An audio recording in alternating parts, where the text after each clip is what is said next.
திரு V S Raman, திமுக கூட்டணியில் எந்த விரிசலும் கிடையாது, இப்போது திசை மாற்றத்துக்காக தான் இதை அதிமுக கையில் எடுக்கிறாங்க.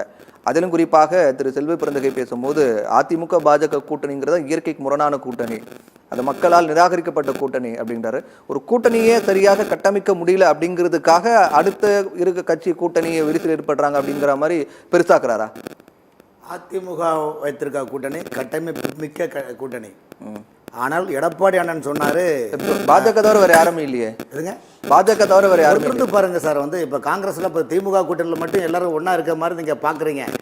இந்த திமுக கூட்டணி இன்னைக்குள்ள நிலைமையில அது ஒரு காலி பெருங்காய டப்பா. திறக்க மணக்கும், ஆனா சரக்குல குணம் இல்லை. மனம் உண்டது குணம் இல்லை, காலி பெருங்காய டப்பா. அந்த டப்பாவில் நம்பிதான் இன்னைக்கு திமுகவுடைய நிலைப்பாடு என்ன? ஏற்கனவே நெல்லை மாவட்டத்தில் காங்கிரஸ் கட்சியுடைய மாநாடு நடத்துறாங்க. எங்க நாற்காலிகள் முன்னிலையில் நடந்த மாநாடு. நாற்காலி நீங்க காலி நாற்காலி நீங்க தான் நாம் பழி இல்லை. நாற்காலிகள் முன்னிலையில் நடந்த அந்த மாநாட்டில் 125 சீட்டு எங்களுக்கு வேண்டும், நாங்கள் ஒரு காலத்தில் கொடுக்கும் இடத்தில் உள்ளோம், இப்போ நீங்க எங்களுக்கு நாற்காலி முன்னிலையில் இந்த மாநாடு நடக்குது அப்படின்னா அப்ப காங்கிரஸுக்கு இங்க மக்கள் செல்வாக்கு இல்லை, தொண்டர்கள் இல்லை அப்படின்னா அப்புறம் அப்படிப்பட்ட காங்கிரஸ் பிரிஞ்சா என்ன பிரியட் என்ன? ஏன் அதை நீங்க குறிப்பிட்டு பேசணும்? இல்ல நாற்காலி முன்னிலையில் நடந்த அந்த மாநாட்டில் காங்கிரஸ் கட்சியினுடைய டெல்லி பொறுப்பாளரும் தமிழ்நாட்டு காங்கிரஸ் கட்சியாளரும் எங்களுக்கு 125 சீட்டு வேணும் கேட்டாங்க. ஏன் கேட்டாங்கன்னா பக்கத்திலேயே தாவேக்காவை ரகசியமாக ஒரு உடன்பாடு போட்டு வைத்துள்ளார்கள், நாங்கள் இங்கு வருகிறோம் என்று. ஆகவே இதில் என்ன விஷயம் என்றால் காங்கிரஸ் கட்சியில் தலைவராக இருக்கக்கூடிய செல்வ பெருந்தகையை தவிர்த்து மீதி அதில் 99 தாவேக்கா தான் போவாங்க. அதிமுக பாஜக கூட்டணி யாரும் வர மாட்டாங்க. 99% தமிழ்நாடு காங்கிரஸ் நிர்வாகிகள் எல்லாருமே திமுகவில் கூட்டணி வேண்டாம் என்றுதான் நிலைப்பாடு உள்ளார்கள். ஆகவே டெல்லி எடுக்கக்கூடிய அண்ணன் சேலமணி டெல்லி எடுக்கக்கூடிய காங்கிரஸ் முடிவு என்பது வேறு, தமிழ்நாடு காங்கிரஸ் கட்சியோட முடிவு என்பது வேறு. தமிழ்நாடு காங்கிரஸ் கட்சியில் பார்த்தீங்கன்னா இன்னைக்கு நிலைமை என்னன்னா, கட்சியில் எல்லா தொண்டர்களும் தலைவர்களும் கொதிச்சு போயிருக்கிறாங்க. இனிமேல் இந்த திமுக கூட்டணியுமே நம்ம போக வேண்டாம் என்று நிலைப்பாடை வைத்துக்கொண்டு தாவேக்காவுடன் ரகசியமாக ஒரு உடன்பாடு வைத்துள்ளார்கள்.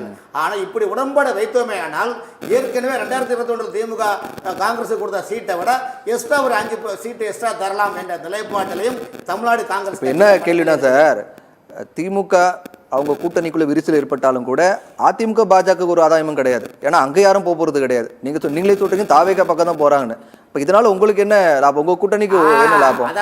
உங்க கூட்டணியை கட்டமைக்க அதுக்கான முயற்சி எடுக்காம நீங்க அந்த கூட்டணி விரிசல் அவங்க பிரிறாங்க சொல்லிட்டு இருக்கீங்க. 6 மாதத்துக்கு முன்னால் என்பது வேறு, கிமு என்பது போல் 6 மாதத்துக்கு முன்னால் 6 மாதத்துக்கு பின்னால். 6 மாதத்துக்கு முன்னால் திமுகவுடைய பார்வையில் இந்திய கூட்டணியுடைய சில சின்ன பிரச்சனைகளை வைத்து அந்த பிரச்சனையை பெருசாக வைத்து இனிமேல் இந்திய கூட்டணி ஆட்சிக்கு வராது என்று சொல்லி எடப்பாடி அண்ணனை பல விதமான பிரச்சனைகளை உருவாக்கி திமுக குளிர்கண்டு அதில் ஒரு சந்தோஷப்பட்டாங்க. ஆனா இன்னைக்கு எடப்பாடி அண்ணன் அவர்கள் ஒவ்வொரு பொதுக்கூட்டத்திலையும் திமுக ஆட்சி மக்கள் விரோத ஆட்சி 234 தொகுதியிலையும் 138 மாவட்டத்திலையும் திமுக ஆட்சியால் எந்த புண்ணியமும் கிடையாது. நீலகிரியில கூட பல பிரச்சனைகள், படுகரின மக்களை நாங்கள் பழங்குடியின மக்களாக ஆக்க வேண்டும் மற்ற இது பண்ணியிருக்கிறோம். ஒவ்வொரு திட்டமும் அதிமுக ஆட்சியில் போட்ட திட்டத்தை வைத்துக் கொண்டால் திமுக என்று நாடகம் நடக்கின்றது. ஆனால் திமுக ஆட்சியில் விலைகள் எல்லாம் ஏற்றிக்கொண்டு மக்களுக்கு எதுவும் செய்யாமல் ஒரு குடும்பம் நிர்வாகத்தில் செய்து கொண்டிருக்கின்றது என்றுதான் எடப்பாடி அண்ணன் சொல்வதை திமுகவால் ஜீர்ணித்துக் கொள்ள முடியவில்லை. காரணம் என்றால் இன்னைக்கு அடித்து சொல்லிக்கிட்டாங்க. எந்த இடத்துல பார்த்தாலும் இன்னைக்கு தொண்டர்களுக்கு அப்பால் பட்டு மக்கள் எங்கு பார்த்தாலும் சாரசாரியாக எடப்பாடி அவருடைய பேச்சை கேட்கின்றார்கள், உள் வாங்குகின்றார்கள். இதை பொறுத்து கொள்ளாமல் திமுக ஏதாவது ஒன்று சொல்ல வேண்டும். ஆனால் திமுக ஏன் சொல்லிக்கிட்டு என்றால் நம்மை விட்டு விடுதலை சிறுத்தை வெளியில் சொல்லிவிடக்கூடாது, நம்மை விட்டு காங்கிரஸ் வெளியில் சொல்லக்கூடாது, சொல்லிவிடக்கூடாது, மக்கள் மத்தியில் நமக்கு செல்வாக்கு இருப்பது போல் பாவனை காட்ட வேண்டும் என்ற நிலைப்பாட்டை கருத்தில் கொண்டுதான் உங்கள் தொகுதியில் முதல்வர் திட்டத்தை கூட இன்னைக்கு மிகப்பெரிய ஒரு மோசமான ஒரு நிலைப்பாடை கட்டமைக்க அரசு துறை அதிகாரிகளை வைத்து தேர்தல் பிரச்சாரம் செய்யக்கூடிய கபட நாடகம் இந்த திமுக ஆட்சி நடத்துகின்றது. ஆகவே மக்கள் மத்தியில் இவர்களுக்கு செல்வாக்கு இல்லை, மக்களிடத்திலும் செல்வாக்கு இல்லை, 2026 இவர்களுக்கு செல்வாக்கு இல்லை, இவர்களுக்கு செல்வாக்கு இல்லையே நமக்கு இப்படி ஆகிவிட்டது என்ற நிலைப்பாட்டை கருத்தில் கொண்டுதான் இன்று அதிமுக மீது இல்லாத பொல்லாத பிரச்சனைகளையும் பொய்யான பொய் பிரச்சாரமும் திமுக மேற்கொள்கின்றது. அப்படி என்றால் பொறுப்பதுக்கு ஒரு அளவு இருக்கு இல்லையா? என்ன நீங்க சும்மா எப்ப பார்த்தாலும் கூட்ட நான் என்ன பண்ண முடியும்? ஆகவே எடப்பாடி அண்ணன் என்ன சொல்றாரு, இந்த ஆட்சி வராது, இங்கு திமுகவில் கூட்டணியில் விரிசல் ஏற்பட்டுள்ளது, பிளவு ஏற்பட்டது, அதுவே கட்டிடங்கள் பிளவு ஏற்பட்டால் புட்டி பார்க்கலாம், ஆனால் திமுகவில் பிளவு பார்த்தால் மக்கள் தேர்தல் என்ற ஓட்டை கொடுத்து திமுகவை வீட்டுக்கு அனுப்பக்கூடிய நிலைப்பாடு வந்துள்ளது. ஆகவே தான் இப்ப சொல்றாங்க அண்ணன் கோடாங்கண்ணன் சொன்னாரு, அண்ணா திமுக பெரிய கட்சி, எதுக்கு அடிக்கடி டெல்லிக்கு போறாங்கன்னா தப்பு என்னது இருக்குதுங்க? ஒரு தேசிய என்டிஏ கூட்டணியில இருக்கிறாங்க, அங்க டெல்லியில் தலைவர்களை சந்தித்து பேசல ஒன்றுமே இல்லையே. ஆனால் தமிழ்நாட்டில் கடந்த 4 ஆண்டுகளாக உங்களை போன்று எடப்பாடி சொல்றாருல, உங்களை போன்று தொழில் முதலீடு ஈர்க்க போகிறேன் என்று வெளிநாட்டில் சென்று உங்களுடைய தொழில்களை ஈர்க்க அங்கு போடுவதற்காக கபட நாடகம் வேண்டும் அண்ணா திமுக செய்யலையே, கபட நாடகம் வேண்டும் பிஜேபி செய்யவில்லையே. ஆனால் நீங்கள் 4 ஆண்டு காலம் என்ன செய்கின்றீர்கள் என்று மக்களுக்கு தெரியும், இங்குள்ள ஐபிக்கு தெரியும், இங்குள்ள உளவுத்துறைக்கு தெரியும். அதைத்தான் எதிர்க்கட்சி தலைவராக இருக்கக்கூடிய எடப்பாடி அண்ணன் வெட்ட வெளிச்சம் போட்டு காட்டுகின்றார். இதை திமுகவால் பொறுத்துக் கொள்ள முடியவில்லை. ஆகவே காங்கிரஸ் கட்சி கண்டிப்பாக இந்த தேர்தல் நிச்சயமாக திமுகவுடன் எந்த அளவுக்கு அங்க இருக்கும் என்பது காலம்தான் முடிவு செய்யும். ஆக்சுவலா சொன்னார் இல்லீங்களா, அவர் ஏன் அங்க போனார், லண்டன் போனார். நம்ம எடப்பாடி அவர்களும் அமெரிக்காலாம் போயிருக்காரு சார். ஏன் போனார் அமெரிக்காவுக்கு, என்ன பண்ணாரு? ஆக இன்னொரு விஷயம், மாநில ஒரு நிமிஷம் பதில் சொல்லிடுறேன். மாநில கட்சி அவர்தான் தலைவர், பொதுச் செயலாளர் அவர்தான்.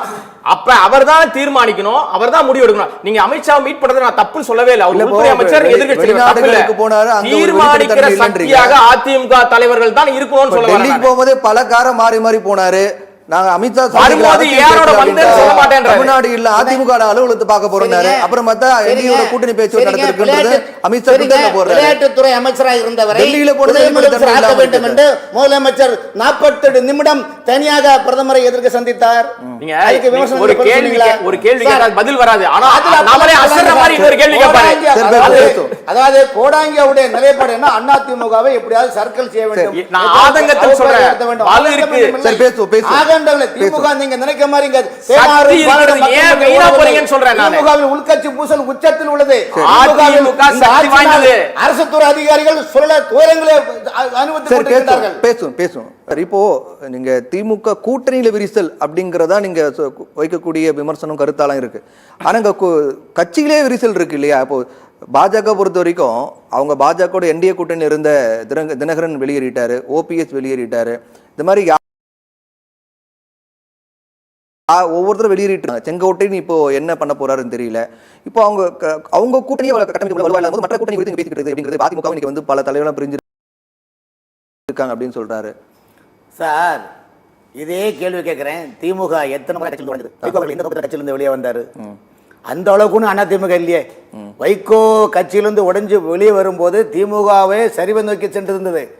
தூக்கத்தை கலைந்தார் கலைஞர். ஆனால் இன்னைக்கு எந்த இலக்கை நோக்கி வைகோ வெளியே வந்தாரோ அந்த இலக்கை எல்லாம் காத்துல பறக்க விட்டு ஒரு எம்பி சீட்டுக்காக மதிமுகவை கட்சியில் அடமான வச்சாச்சு.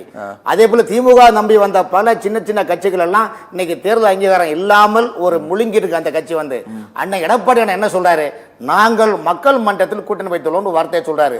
நான் சொல்லுகிறேன், 2012 ஜெயலலிதா அம்மா முதலமைச்சராக இருக்கிறாங்க. அன்னைக்கு ஸ்டாலின் அவர்கள் என்ன சொன்னார் தெரியுமா, நாங்கள் சட்டமன்றத்தில் எதிர்க்கட்சி தலைவராக இல்லாவிட்டாலும் நாங்கள் மக்கள் மன்றத்தில் எதிர்க்கட்சி தலைவராக இருக்கோம் என்று சொன்னாரா இல்லையா? அப்ப அன்னைக்கு நீங்க மட்டும் சொல்றது ஓகே. இன்னைக்கு எடப்பாடி அண்ணன் எதிர்க்கட்சி தலைவராக இருந்து நாங்கள் 2026 சட்டமன்றத்தில் மக்கள் மன்றத்திலும் கூட்டணி வைக்கிறோம். மக்களோடு அன்பு கூட்டணி அமைக்க முடியாதுன்னு தெரிஞ்சு உங்களுக்கு மெகா கூட்டணி அமைப்போம். ஆனால் மக்கள் சக்தி பாஜக அண்ணா திமுக உள்ளது என்பதுதான் எடப்பாடி நம்பி நாங்க இல்ல அப்படிங்கிறாரு. கூட்டணி நம்பி நாங்க இல்ல, நாங்க மக்களோட தான் கூட்டணி அப்படிங்கிற ஒரு விஷயம் சார். ஒரு தலைவர் ஒரு மேடையில் பேசுகின்ற போது, ஒரு தலைவர் ஒரு செயலர் சந்திக்கின்ற போது இது போன்ற கருத்துக்கள் பேசுவது ஒரு தப்பு ஒண்ணு இல்லையா? என்ன இருக்கு சொல்லுங்க. இப்ப திமுக கூட்டணியில விடுதலை சிறுத்தை, கம்யூனிஸ்ட், ரைட், லெப்ட், காங்கிரஸ் இருக்கின்றது.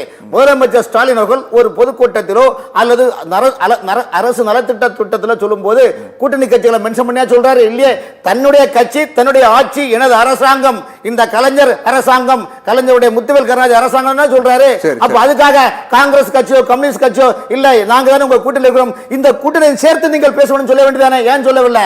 அதனால எடப்பாடி அண்ணன் சொல்வது மக்கள் கூட்டணி அவர் வெற்றி பெறுவார் என்பது. ஏன்னா மக்கள் இந்த திமுக ஆட்சியை வீட்டுக்கு அனுப்ப வேண்டிய நிலைப்பாட்டில் உள்ளார்கள். அதைத்தான் எடப்பாடி அண்ணன் சொல்லியுள்ளார்.